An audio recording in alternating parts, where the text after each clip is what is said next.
Chamberlain is one of my favorite creators ever. I discovered Emma before COVID-19, and specifically during COVID-19 she was one of the most influential people on my own life. I've seen her through it all. I've seen her as an obnoxious person. I've seen her as an upcoming business owner. I've seen her as a successful business owner. I've seen her growing up. I've seen her making loud videos. I've seen her making artistic videos. I've seen her in her film era. I've seen her through it all. I've seen her transitioning into a model. I've seen her opening up more and more businesses, from her podcast to her coffee company to becoming the face of so many brands. I grew up with Emma Chamberlain. I love her dearly. So this video is coming from not an Emma Chamberlain hater, but from an Emma Chamberlain advocate. I kid you not, when she indirectly quit YouTube, actually giving us some breadcrumbs over the years, just a video here or a video there, and we quickly realized that she's not on YouTube anymore.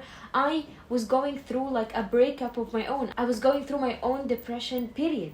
It's just her videos have become a source of safety and a source of a comfort zone that I go to whenever I feel like life is too much. Her New York vlogs, the way she's navigating life, the way she's moving from one country to another or from one city to another, the videos where she's buying her first camera, or the video where she's trying a new coffee, or the pandemic videos where you can see her every single day waking up trying to defeat boredom, to defeat depression.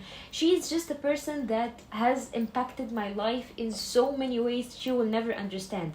She is one of the reasons I continued on with YouTube. She inspires me, the way she edits, the way she films. She's just a character. I was having this conversation with a friend where she's I don't understand why Emma is so successful. She started out as an obnoxious teenager, and aren't we all obnoxious teenagers? And there's a lot of those on YouTube.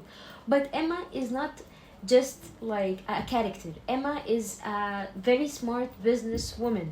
She is a person who quickly understood her place in the stratosphere of YouTube, and she quickly left YouTube when it's falling down, completely transitioned her career and made herself a respectful career. She made herself a model. She made herself a business owner. She created so many pathways in her life. She is so smart. She's literally so smart. As I was saying, when she stopped uploading YouTube videos, I was devastated because I felt yeah, there is a huge reservoir of videos I could go back to, and I kid you not, I swear to God, the videos that she uploaded in the last 2 years of her YouTube career, I have watched those over 20 times. I can't understand the magic of them. I can't really pinpoint what exactly draws me to these videos. I think it's just the strength that she has as a person, trying to defeat boredom every single day, trying to find herself, trying to give herself a chance to explore herself in various ways. She found massive success at such a young age, and she was hit with huge terms such as fame and money and popularity. And I think someone like her, who was supposed to be just a small indie artist or something like that, like her father, this was too much to handle. So her YouTube videos kind of document the way she is building an awareness of her brand and building an awareness of herself as an actual famous person. On her very last year on YouTube, where she just randomly threw 2 to 3 videos per year, she was existing elsewhere on the internet. She was a guest on several podcasts. I could see her in Vogue, and I could see her in Bazaar, and I could see her all over the internet, but not on her channel. I don't know what it is, but I feel I don't like the personality that she appears in those videos. It feels like she's denouncing the personality that she had on YouTube, and she's embracing a more I'm an adult kind of thing. I'm 21, I get to talk about all the things I never got to talk about as a teen, or I own a house now, come let me show you my house. And then out of nowhere she came out with a video with her boyfriend of 3 years. They have since broken up, but at that time they were together for 3 years, in a very weird video where she just I don't know, I didn't feel like she was comfortable, or she was like the person that she claimed to be on her YouTube videos. And then when I started watching back her videos, I understood that she wasn't showing, and it's of course, she wasn't showing us a huge part of her life. If you actually go back to her YouTube videos, she films a part that is before she hangs out with her friends, that's a part where before she goes out with her boyfriend, it's a part where before she does something huge, and she does not take us on this journey. Her YouTube was mainly her own journey of like grocery shopping, or trying to learn cooking, or like stuff like that, or it was showcasing her business, like going to Paris Fashion Week or something like that. But she excluded us from knowing anything about her personal life. And this is not a new thing. A lot of people like to keep their private life away. But she just branded herself as this like introvert, weird girl with no friends and no boyfriend, and this was her selling point at some point. After Emma quit YouTube, she started to exist elsewhere on the internet. Other than like the videos I was talking about, she was also making a podcast. This is not her first podcast. Her first podcast was Stupid Genius, which had like a very questionable idea of her talking about scientific ideas and commenting on them. Clearly, this podcast didn't work out at all. However, Emma decided to partner up with Spotify on a video exclusive podcast under the title Anything Goes. I was very excited because I get to have, number one, more Emma in my life, and you get to have an uncensored 30 to 40 minute episode of Emma talking about very cool topics. The first 2 months of listening to the podcast, I just wanted to listen to Emma. I missed hanging out with her. I missed listening to her talk about like anything. But with the rise of podcasts and the abundance of podcasts on the internet, I started to listen to more of this art form, and it just got me thinking that Emma's podcast sucks. It's really bad. Again, this is not coming from someone who don't like Emma. I actually love Emma, so this is, you can call it constructive criticism. When you first listen to the podcast, what will grab your eyes is the amazing titles. Like, honestly, I think she spends so much time crafting the title. Although the titles may seem simple, however, they showcase very, very interesting topics that someone like me would love to see Emma talking about. Titles like Romanticizing Your Life, or Procrastination, or Self-Love, or What Makes Good Art, or Self-Discipline, or Living in Fear. All of these are very interesting titles that you would like to just sit down, grab a cup of coffee, and chill like listening to Emma. It's a downfall from here though, because 5 minutes into the episode, you will realize that you are super freaking bored. You are bored.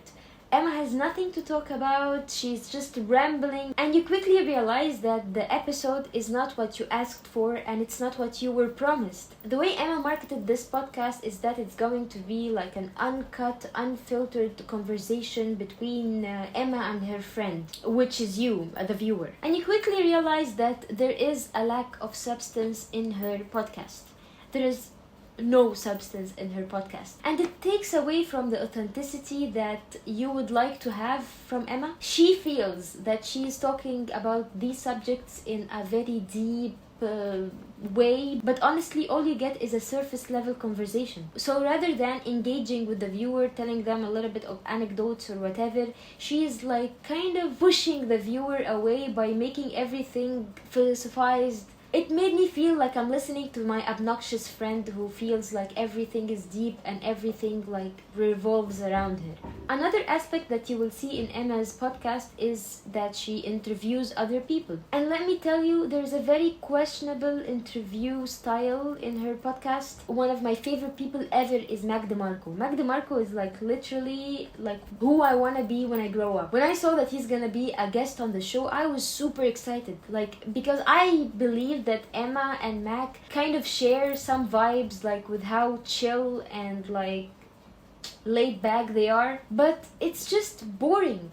weird questions, very like surface level conversations, and she just doesn't offer anything new. She also like has this tendency of interrupting people on her podcast in such a demanding way. And I know that there is like this interviewing technique where you want to break the ice by telling the interviewee a lot of stories about yourself to make them feel comfortable and all, but it didn't feel that way. It feels like she's interrupting the person because she wants to tell them stories about herself, and she hinders the overall flaw of the conversation. Another reason why Emma's podcast sucks is because she doesn't feel like a relatable person anymore. And I understand that. I don't expect Emma to live a life that's similar to me.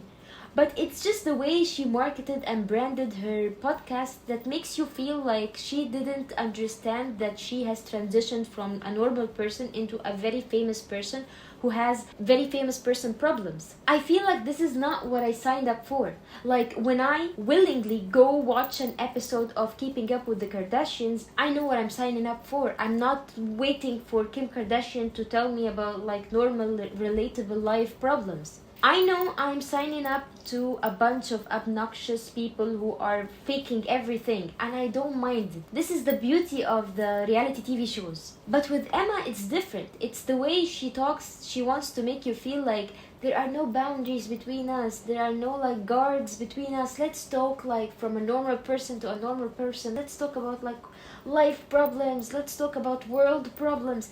And this is not what we're getting. Every time I watch an Anything Goes episode, I feel like I just drank water. I feel nothing. I feel like this has not progressed me in any way. I don't feel like I had like an intimate conversation with someone like she wants us to feel. I don't feel like I have gained any source of knowledge. I don't feel like I'm even entertained. And this dilemma made me think, why do I like Emma? Why I don't like the new like podcast Emma? And it made me feel like, is she so different from the way she is in her YouTube videos? Is it because the videos are edited that makes the videos so much more entertaining than the podcast? When in reality, no. Some of her latest videos include little to no talking at all.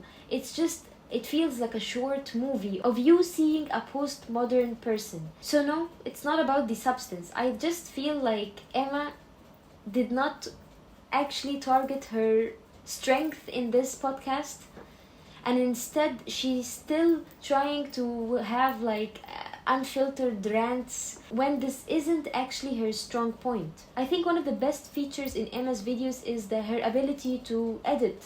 She is an excellent editor. She knows how to tell a story in a video. She knows how to make you feel like you're watching a short movie. She has an excellent taste in music, in video angles. She even has a talent in storytelling, which I know juxtaposes all of what I just said, but I remember there's this very simple story that Emma was saying in a random video of hers, that she felt like a very bad taste in her mouth, and that she went to a doctor and he told her there's nothing wrong, and she collapsed in the car because she felt like there is something wrong and no one is telling her. And she said this story in the most interesting way ever, with a God's angle over her while she's randomly scribbling a very weird piece of art. A few days ago I woke up and I had this terrible taste in my mouth. It just happened like one morning. I ignored it for the day. I live with that taste and smell in my mouth for like 48 hours, and then I was like, okay, this needs to stop. It just felt like a cinematic shot of someone telling you a very mundane yet interesting story.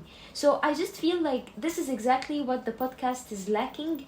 It does not showcase Emma's filming skill, which is fine, no podcast does, but it's not also showing her storytelling abilities. This is what I think she should be working on. I think she has a lot of stories, and as a young person, in such a short lifespan, she has a lot of stories to say. Let's not try to talk about philosophy and psychology and like make everything feels like it's actually so much deeper than it is.